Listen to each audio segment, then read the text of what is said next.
我是向慧斌，6年前从深圳回到老家。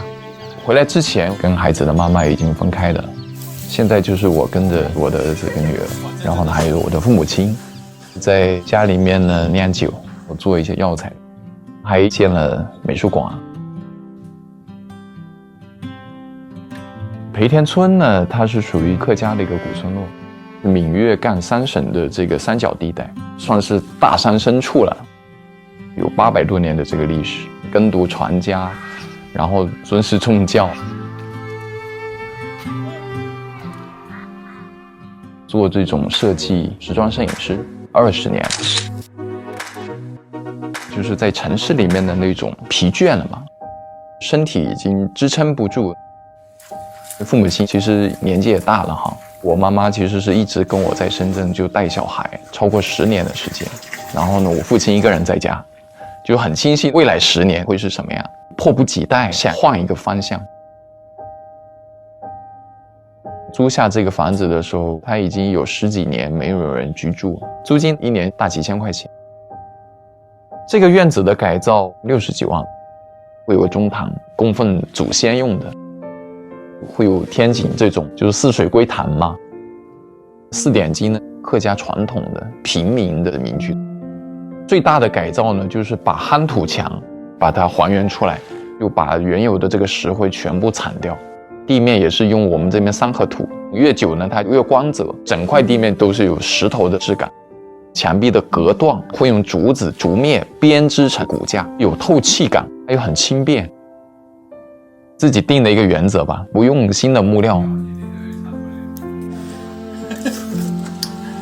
深圳整个资源配套肯定是特别好，当然刚开始的时候心里面这个落差确实是太大。我女儿他们班上就6个人，包括孩子他回来也会讲啊，这个学校为什么都没有英语课？就是村子里面延续了几百年的这个学校，眼看着就没有学生了。课堂当中要学的东西少了，他有更多的时间可以关注到课堂以外部分。小女儿她还是挺活泼的，很自由的在这个村子里面会去找伙伴。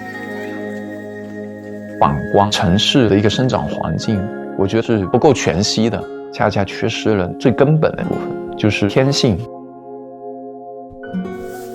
在成长上，像哥哥，因为我跟他妈妈是已经分开了几年了，还是会有一些心理的一些创伤吧，还是想把他带在身边。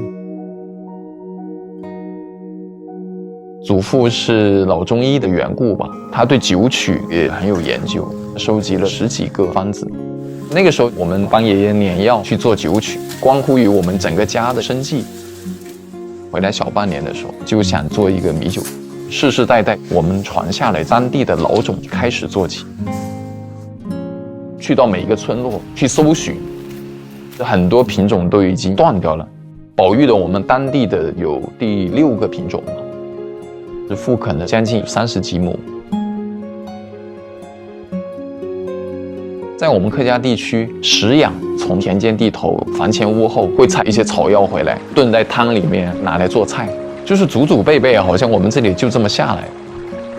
近几年收购药材的一个风潮哈，就是哪一种值钱，他也会到山上去挖。那种挖它其实是灭绝性的采挖。这个止血特别好，我们只要一些我们能用到的，要给山里留一些。那这个他明年他还可以继续讲。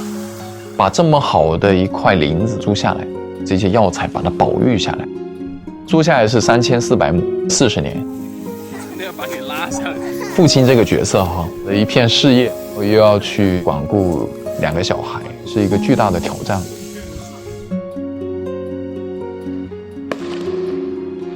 当我们的父辈他们走了之后，这个村落还剩多少年？